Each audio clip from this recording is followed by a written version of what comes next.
అవ్వకుండా పైసలు ఇవ్వ, మేము అందరం తోడుకోతున్నాం దోస్తులందరం. ఎంత బిడ్డ? ఓ 500 చాలవ్వ. నా తాన 500 ఏడున్నాయి బిడ్డ, ఈ 200 ఉన్నాయి, పట్టు తీసుకో. ఇక బిడ్డ పైలంగా పోయిరా.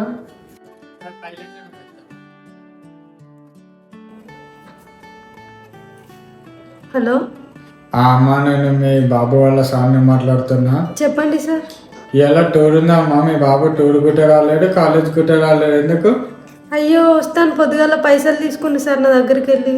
అసలు రాను గుట్ట రాలేడు, ఏందో ఒకసారి చూడమ్మా. సరే సార్, నేను కనుక్కుంటా సార్, ఏడిపోయిండో ఏమో.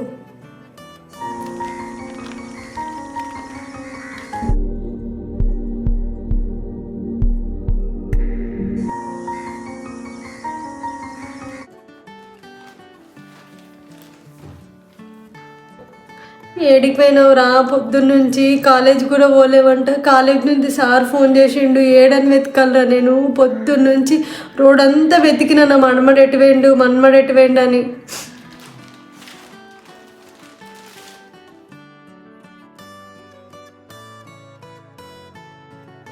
ఈ చీర ఏ 2-3 వేలు ఉంటుందో ఏమో, ఇది ఏడ దొంగతనం చేసి వచ్చిండో ఏమో.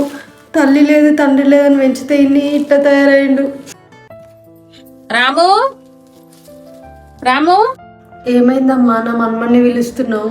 నీ మన్మడు పొద్దంతా పని చేసిండమ్మా, సగమే పైసలు తెచ్చుకున్నాడు వాళ్ళ అవ్వకు చీర తీసుకురావాలని. ఇక వాటిగా సగం పైసలు తీసుకో. అయ్యో పొద్దంతా పని చేసిండా నా మన్మడు.